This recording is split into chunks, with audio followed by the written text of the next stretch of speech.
সেই স্কুল থেকে প্রেম আর তারপর বিয়ে, কিন্তু বিয়ের পরেই একটি ভয়াবহ দুর্ঘটনায় পঙ্গু হয়ে যায় আমাদের বাংলারই ছেলেটা। পঙ্গু ছেলেকে বয়ে বেড়ানো কি এতই সোজা? একে একে বাবা মাও ছেড়েছেন হাত। শুধুমাত্র অসহায় স্বামীকে ছেড়ে কোথাও যাওয়ার কথা স্বপ্নেও ভাবতে পারেননি স্ত্রী। আর তাই বাড়ি বাড়ি টিউশনি পড়িয়ে পঙ্গু স্বামীর হাত ধরে সসম্মানের সঙ্গে বেঁচে রয়েছেন নদিয়ার ঈশা। কে বলে বলুন তো, অভাবে ভালোবাসা জানলা দিয়ে পালায়? দুঃখিত, ওটা অভাবে নয়, স্বভাবে হবে। না হলে যে সময় দাঁড়িয়ে সম্পর্ক ভাঙনের শব্দে জেরবার মানুষের জীবন, সেই সময় দাঁড়িয়ে একজন পঙ্গু স্বামীকে আগলে ভালোবাসায় বেঁচে রয়েছে আমাদের বাংলারই এই মেয়েটা। ঝাঁ চকচকে জীবন আর বেটার অপশনের যুগে আজও দুটো মানুষ সযত্নে বাঁচিয়ে রেখেছে তাদের স্কুল প্রেম। নদিয়ার হাঁসখালির বগুলার ভাড়া বাড়ির এক চিলতে ঘরের সংসার ঈশা এবং সংকৃপার।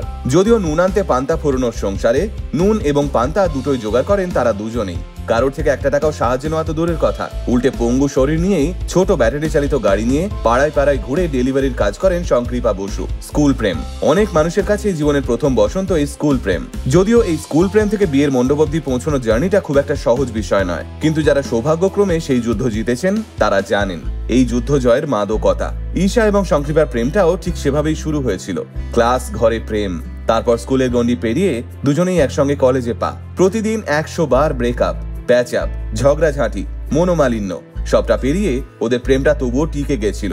সংকৃপা যখন কলেজ শেষ করে মুম্বাইতে কাজের জন্য পাড়ি দিচ্ছিলেন, তখন ঈশাকে কথা দিয়ে গেছিলেন ঈশা যেন অপেক্ষা করে তার জন্য। সংকৃপা ফিরে এসে তাকেই বিয়ে করবেন। ঈশার অপেক্ষার অবশ্য দাম রেখেছিলেন সংকৃপা। যার সঙ্গে একদিন স্কুলের টিফিন ভাগ করে নিয়েছিলেন, তাকেই নিজের রানী করে সসম্মানে বাড়িতে এনেছিলেন তিনি। যদিও দুজনেরই বয়স তখন অল্প, কিন্তু তবুও দুজনেই দুজনকে সানন্দে বিয়ে করেছিলেন। সেদিনও এই দুটো মানুষ ভাবতে পারেননি আগামীতে তাদের জন্য ঠিক কি অপেক্ষা করছে। বিয়ের ঠিক 1 মাস হতে না হতেই ভয়ঙ্কর একটি দুর্ঘটনায় সংকৃপার দুটো পাই পঙ্গু হয়ে যায়। সংকৃপারা সেই সময় রানাঘাটে থাকতেন, তাই রানাঘাট থেকে বগুলাতে স্কুটি নিয়ে আসছিলেন সংকৃপা। রাস্তার উপর একটি লরি বালি ফেলছিল, আর সেই সময় বিপরীত দিক থেকে দুরন্ত গতিতে আসা একটি টাটা সুমো সজোরে এসে ধাক্কা মেরেছিল সংকৃপার স্কুটিতে। 22 বছরের ছেলে মেয়ে দুটো পায়ের তলা থেকে সেদিন মাটি সরে গেছিল। বিয়ে হতে না হতেই এত বড় বিপদ দুটো মানুষকে যেন নিমেষে অন্ধকারের মধ্যে গিয়ে দাঁড় করিয়েছিল। তারপর কেটে গেছে এতগুলো বছর, যদিও আজও কিছুই ঠিক হয়নি। শুধু সময়ের সঙ্গে সঙ্গে সবটা অভ্যেসে পরিণত হয়ে গেছে ওদের দুজনের কাছে। বিয়ের পর যে সময়টায় মানুষ পাহাড় আর সমুদ্র ঘুরে বেড়ায়, সেই সময় হতভাগ্য ঈশা আর সংকৃপা হাসপাতাল আর ঘর ছুটে বেরিয়েছেন। তারপর থেকে আজ অবধি বিগত 5 বছর ধরে ঈশাই সংকৃপার একমাত্র অবলম্বন। এই ভয়ঙ্কর পরিণতির পর শারীরিক আঘাতের সঙ্গে সঙ্গে মানসিকভাবেও ভেঙে দুটুকরো হয়ে গেছিলেন ঈশা এবং সংকৃপা। সেই সময় তাদের পাশ থেকে একে একে সরে গেছিলেন বেশিরভাগ আত্মীয় স্বজন।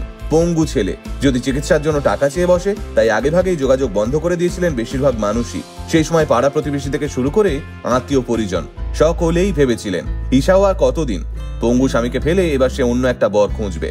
কিন্তু না, ঈশা তা করেননি। উল্টে এতগুলো বছর ধরে সংকৃপাকে ঢাল হয়ে আগলে রেখেছেন তিনি। সকাল থেকে লোকের বাড়ি বাড়ি গিয়ে টিউশনি করিয়ে সংসার খরচ জোগাড় করেন ঈশা। সংকৃপাও কিন্তু বসে নেই জানেন, পাড়ায় পাড়ায় ঘুরে ডেলিভারির কাজ করেন তিনি। তারপর সন্ধে নামার আগে বাড়ি ফিরে আসেন দুজনে। বেলোরের চিকিৎসকেরা ইতিমধ্যেই জানিয়ে দিয়েছেন ঈশাকে সংকৃপার পা সম্পূর্ণ ঠিক হয়ে যাওয়ার চান্স খুব কম। যদিও কোনোদিন হয়, তবে সেটা মিরাকেল। আর সেই মিরাকেলের অপেক্ষাতেই রয়েছে দুটো মানুষ যারা আজও মেয়েদের কটাক্ষ করেন যে মেয়েরা শুধুমাত্র পুরুষ মানুষের টাকা ভালোবাসে। তাদের দেখা উচিত এই সমাজে ঈশার মতো মেয়েরাও রয়েছে যারা টাকায় নয়, ভালোবাসায় বাঁচে। ঠিক তেমনই সংকৃপার মতো ছেলেরাও রয়েছে যারা কথা দিলে কথা রাখতে জানে, যারা নিজের শেষ রক্তবিন্দু দিয়ে হলেও ভালোবাসার মানুষটাকে রাজরানী করে রাখবার ক্ষমতা রাখে। আলটিমেট মোটিভেশন কথা বলে আমার আপনার মতো মানুষের, যারা সাধারণের ভিড়ে থেকেও অসাধারণ কিছু কাজ করে দেখায়। আলটিমেট মোটিভেশন, বাংলায় মোটিভেশন, বাঙালির মোটিভেশন।